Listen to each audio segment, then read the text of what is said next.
Good morning everyone. Welcome back to GK Today, and today we'll be discussing most important MCQs for 4th of September 2021. Starting with very first question, Shanti Lal Jain has been appointed as MD and CEO of which public sector bank? So recently he has been appointed as MD and Chief Executive Officer of Indian Bank, and earlier he was serving as the Executive Director of Bank of Baroda. So he will basically replace Padmaja Chundru, whose term ends on 31st of August 2021. So now the tenure of Shanti Lal Jain would start from 1st of September and it will be extendable for another 2 years or until he attains the age of superannuation, whichever is earlier. Apart from it, recently RBI has imposed a penalty of 27.5 lakh rupees on Dhanlakshmi Bank.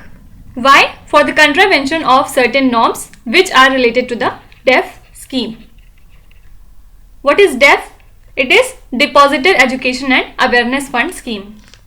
Also, RBI has appointed a committee which would be headed by N.S. Vishwanathan to make suggestions on structure for the urban cooperative banks. Apart from it, Mr. Sandeep Bakshi has been reappointed as CEO and MD of ICICI Bank. And Nakul Chopra has been appointed as CEO of Bark India. Also, CBC has reappointed T.M. Bhasin as Chairman of Advisory Board. And who is Abhay Kumar Singh? He has been appointed as Joint Secretary in Ministry of Cooperation. Also do remember that India is to chair the Stop TB Partnership Board, and hence our Health Minister Mansukh Mandavia has been appointed as the chairperson of this particular board. Now you have to tell me, recently RBI has appointed which of the spokesperson for Banking Fraud Awareness Campaign? Please write in the comment section. Question number 2. When is the International Day of the Victims of Enforced Disappearances observed? So this day is marked every year on 30th of August across the world, and the day is observed to honor and pay tribute to people who have faced enforced disappearances. So basically in the year 2010, the United Nations General Assembly officially proclaimed 30th of August as the International Day of Victims of Enforced Disappearances, and the Assembly also welcomed the adoption of International Convention for the protection of all persons from enforced disappearances. Do you know what does this term mean? It is actually a kind of act that makes someone disappear against their will. So you can say basically these things can be arrest or abduction of a person, and then further followed by a refusal to acknowledge the fate of that person. So after this, their families basically swing between hope and disillusionment, which leads them to true psychological torture. So that is the enforced disappearance. Fine. Now apart from it, on the same day we celebrate National Small Industry Day. So this day is annual celebration to recognize the value of small industries in our society. And to recognize this day, a comprehensive policy package for the small industries of India sector was launched in India to provide support to small firms in India. And already we know that the UN General Assembly has declared 27th of June as the MSME Day to enhance public awareness of the contribution of MSMEs in the global economy. Apart from it, we celebrate World Sanskrit Day on 22nd August, and World Senior Citizen Day is observed on 21st of August. And the International Day for Remembrance of Slave Trade and its abolition is observed on 23rd of August. So this day is basically intended to remember and honor the tragedy of slave trade in the memory of all those people who were affected by this cruel practice. Now you have to tell me, when do we celebrate Doctors' Day? Please write in the comment section. Question number 3. Which racing driver won the Formula 1 Belgian Grandprix tournament? So this is Red Bull driver Max Verstappen, and this was the 6th win of the season and 16th of his career.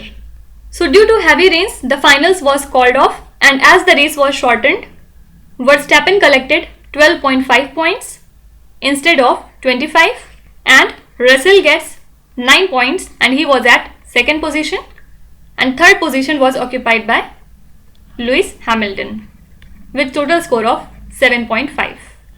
Now do remember that India's Sumit Until has recently won gold in men's javelin at the Tokyo Paralympics with a new world record throw of 68.55 meters. And he broke the world record thrice during the finals in Tokyo. Also in the previous lectures we have seen that Devendra Jhajaria and Sundar Singh Gurjar won the silver and bronze medal in the men's javelin in finals earlier. Also do remember that India's Yogesh Kathunia won the silver medal in men's discus throw, and India has registered its best ever count at the Paralympic Games this time. Apart from it, India's Luang Masam created history by becoming the champion on debut at the Yonex Latvia International Future Series Badminton Tournament in Jelgava. And this 4-day tournament was organized by the Latvian Badminton Federation with the support of BWF, that is Badminton World Federation. So 18-year Luang clinched the title in his first ever senior international tournament. Also recently, Indian Grandmaster S.P. Sethuraman won the Barcelona Open Chess Tournament title.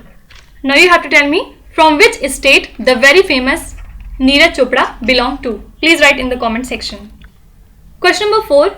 Which Indian has been appointed as an independent director of HSBC? What is this HSBC? The Hong Kong and Shanghai Banking Corporation, and it has recently appointed former SBI chairman Mr. Rajneesh Kumar as an independent director. Also, he has been appointed as a member of Audit Committee and Risk Committee of HSBC Asian entity. So Rajneesh Kumar basically served as the chairman of the State Bank of India for 3 years from the year 2017 to 2020. And currently the chairman of SBI is Dinesh Kumar Khara. Now apart from it, Mr. Harish Parvatneni has been appointed as next ambassador of India to Germany. And the first Muslim to be nominated as the ambassador at large for international religious freedom is Rashad Hussain. Then our new Director General of Artillery is Lieutenant General Tarun Kumar Chawla. And the new General Manager of South Western Railway is Mr. Sanjeev Kishore. So these are some of the important recent appointments. Question number 5. What is the sanctioned strength of judges in the Supreme Court of India?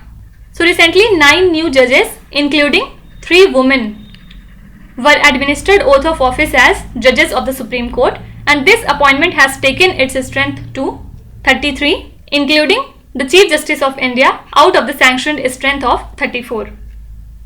So this is the first time in the history of Supreme Court that 9 judges took oath of office and all at the same time.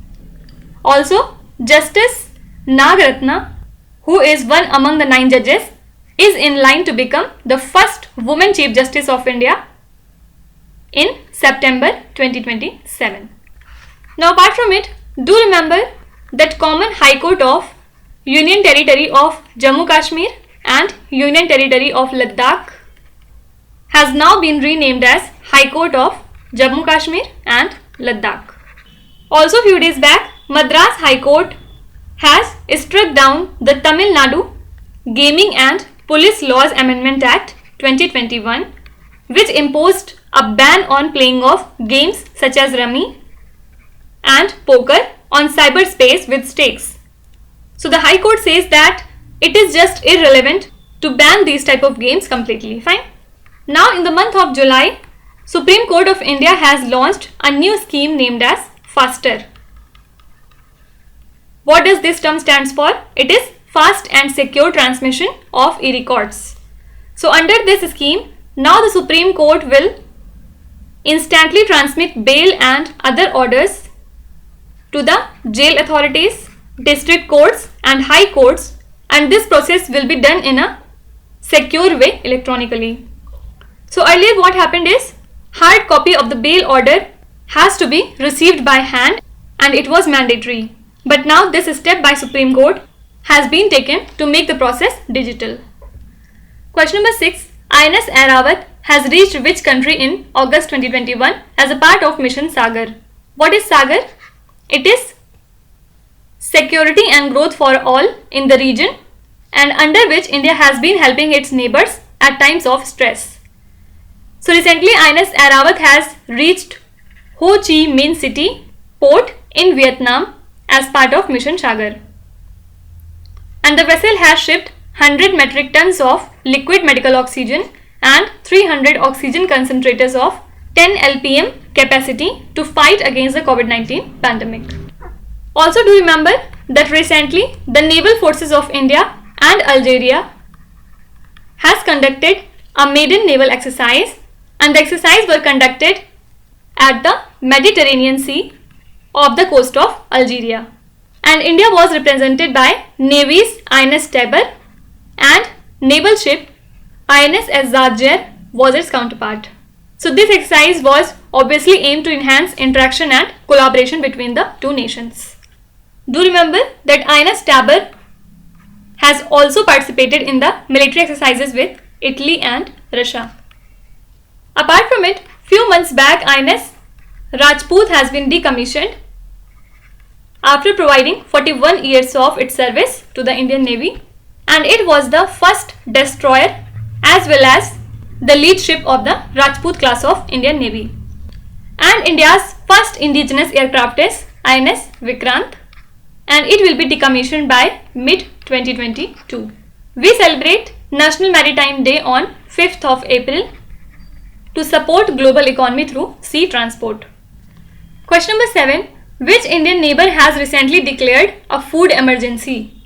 So the island nation of Sri Lanka has declared food emergency and an economic emergency under an ordinance. So this declaration empowers the authorities to impose restrictions on stocking and pricing of food articles.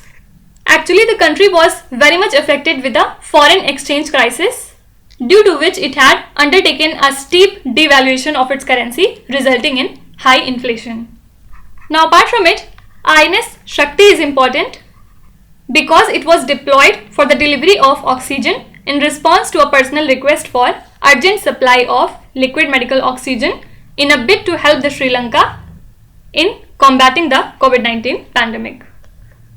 Also, Sri Lanka was in news because the Sri Lanka Central Bank has announced that it has minted 2 coins in gold and silver. Why? To mark the 100th anniversary of CCP, that is Chinese Communist Party, and to celebrate 65 years of Sri Lanka-China relations. And the CCP is the second largest party as per 2019 data.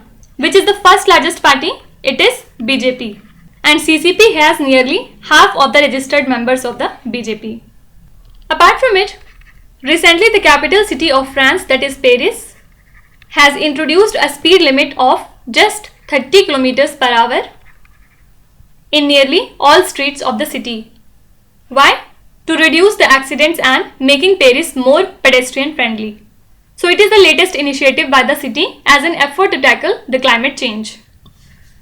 Question number 8. eSource is an online platform being developed by which institution?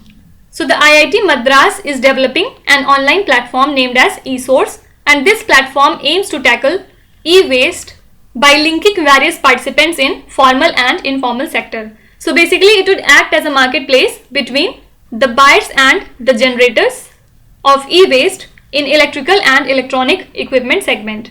And this is expected to pave a great way for recycle and reuse of electronic waste, thus achieve the objectives of circular economy. Now IIT Madras was also in news because recently it has designed a motorized wheelchair that can be used on roads as well as on uneven terrain. Also do remember that IIT Delhi and IIT Bombay will be carrying out the 2-year-long pilot study to assess the reduction of particulate air pollution in urban areas through air cleaning. Because India's first smog tower has been recently inaugurated in New Delhi, and if this pilot project would be successful, then more smog towers will be installed in the national capital. Also recently, IIT Roorkee, in a joint venture with National Disaster Management Authority, has built an application that can predict natural disasters. So this app will alert about the probable natural calamities beforehand, and the expert committee will intimate about the amount of rainfall that will be received in every area. So this will be a type of warning and alert. Question number 9. Fintech services provider PayU is set to acquire which Indian fintech company for $4.7 billion? So it is set to acquire Indian digital payments provider BillDesk for $4.7 billion, and this is set to be one of the largest deals in Indian fintech sector. So now after this acquisition, the PayU, which operates in more than 20 high growth markets, will become one of the leading online payment providers globally. Now talking about Razorpay, recently Capital Float has partnered with Razorpay. Why? To extend its buy now, pay later solution Walnut 369 to all Razorpay enabled online merchants. So now customers can sign up while shopping, get approved instantly and pay for the purchases over 3, 6 or 9 months.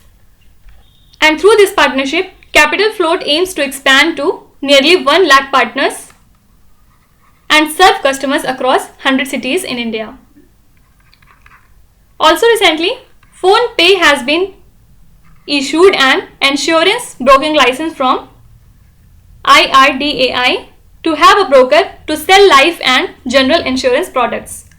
So now with this, PhonePe can now offer insurance advice to its more than 30 crore users. Coming to last question, Indian Navy has undertaken a joint exercise with which country in Gulf of Aden near Yemen?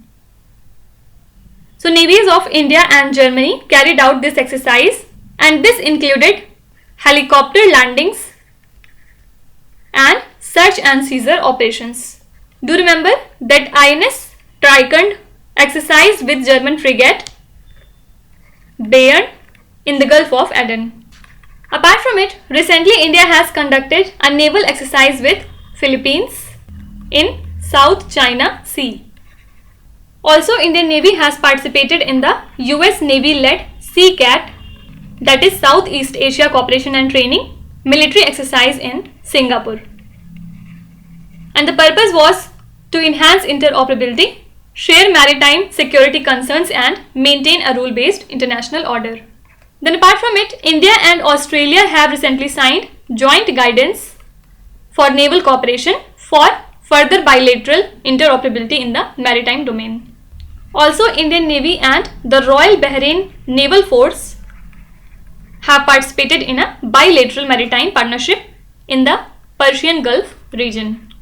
Now you have to tell me, INS Ranvijay along with INS Kora undertook which of the maritime exercise? Please write in the comment section.